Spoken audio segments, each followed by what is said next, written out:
Hello दोस्तों, आज की कहानी मुंशी प्रेमचंद की है। शीर्षक है ठाकुर का कुआं। कहानी शुरू होती है। जोखू ने लोटा मुंह से लगाया तो पानी में सख्त बदबू आई। गंगा से बोला, ये कैसा पानी है? मारे बास के पिया नहीं जाता, गला सूखा जा रहा है और तू सड़ा पानी पिलाए देती है। गंगी प्रतिदिन शाम पानी भर लिया करती थी। कुआं दूर था, बार बार जाना मुश्किल था। कल वो पानी लाई तो उसमें बू बिल्कुल न थी। आज पानी में बदबू कैसी? लोटा नाक से लगाए तो सचमुच बदबू थी। जरूर कोई जानवर कुएं में गिरकर मर गया होगा, मगर दूसरा पानी आवे कहाँ से? ठाकुर के कुएं पर कौन चढ़ने देगा? दूर से डांट बताएंगे लोग। साहू का कुआं गांव के उस सिरे पर है, परंतु वहां भी कौन पानी भरने देगा? कोई तीसरा कुआं गांव में तो है नहीं। जोखू कई दिन से बीमार है। कुछ देर तक तो प्यास रोके चुपचाप पड़ा रहा, फिर बोला, अब तो मारे प्यास के रहा नहीं जाता। ला, थोड़ा पानी नाक बंद करके पी लूं। गंगी ने पानी न दिया। खराब पानी पीने से बीमारी बढ़ जाएगी इतना जानती थी, परंतु यह ना जानती थी कि पानी को उबाल देने से उसकी खराबी जाती रहती है। बोली, ये पानी कैसे पियोगे? न जाने कौन सा जानवर मरा है। कुएं से मैं दूसरा पानी लाए देती हूँ। जोखू ने आश्चर्य से उसकी ओर देखा। पानी कहाँ से लाएगी? ठाकुर और साहू के दो कुएं तो हैं, क्या एक लोटा पानी न भरने देंगे? हाथ पांव तुड़वा आएगी और कुछ न होगा, बैठ चुपके।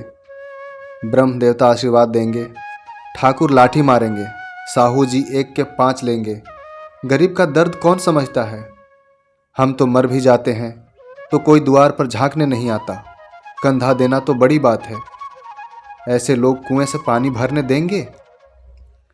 इन शब्दों में कड़वा सत्य था। गंगी क्या जवाब देती, किंतु उसने उस बदबूदार पानी को पीने न दिया।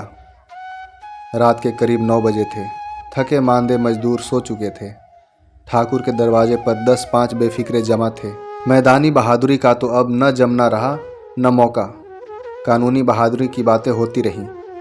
कितनी होशियारी से ठाकुर ने थानेदार को एक खास मुकदमे में रिश्वत दी और साफ निकल गए। कितनी अक्लमंदी से एक मार्के के मुकदमे की नकल ले आए।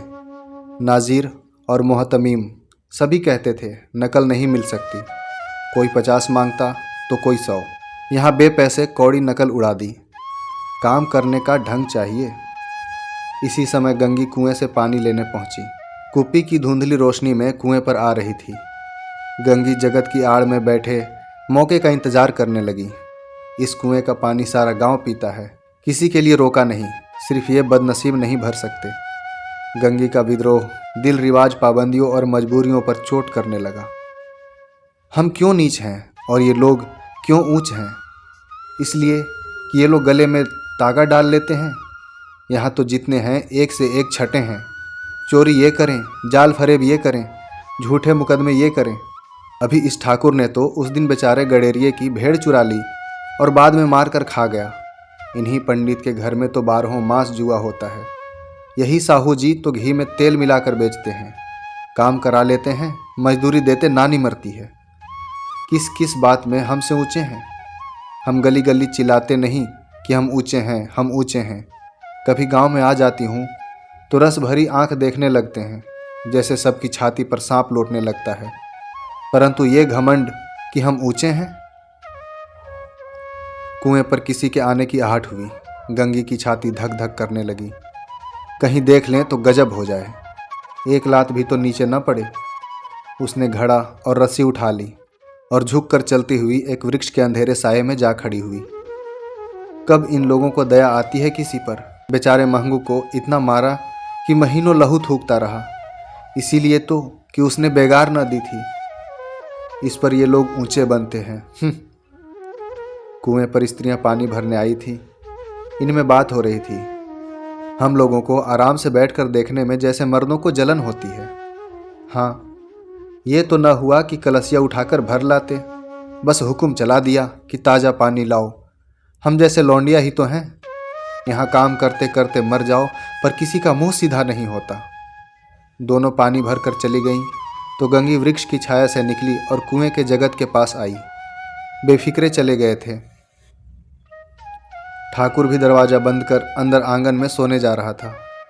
गंगी ने क्षणिक सुख की सांस ली। किसी तरह मैदान तो साफ हुआ। अमृत चुरा लाने के लिए जो राजकुमार किसी जमाने में गया था, वो भी शायद इतनी ही सावधानी के साथ और समझ बूझ कर न गया हो। गंगी दबे पांव कुएं की जगत पर चढ़ी। विजय का ऐसा अनुभव उसने पहले कभी नहीं किया। उसने रस्सी का फांदा घड़े में डाला, दाएं बाएं चौकन्नी दृष्टि से देखा, जैसे कोई सिपाही रात को शत्रु के किले में सुराख कर रहा हो। अगर इस समय वह पकड़ ली गई तो फिर उसके लिए माफ़ी या रियायत रत्ती भर उम्मीद नहीं की जा सकती थी। अंत में देवताओं को याद करके उसने कलेजा मजबूत किया और घड़ा कुएं में डाल दिया। घड़े ने पानी में गोता लगाया, बहुत ही आहिस्ता आहिस्ता, जरा भी आवाज़ न हुई। गंगी ने 2-4 हाथ जल्दी जल्दी मारे। घड़ा कुएं के मुंह तक आ पहुंचा। कोई बड़ा शहजोर पहलवान भी इतनी तेजी से न खींच सकता था। गंगी झुकी कि घड़े को पकड़कर जगत पर रखे कि एकाएक ठाकुर साहब का दरवाज़ा खुल गया।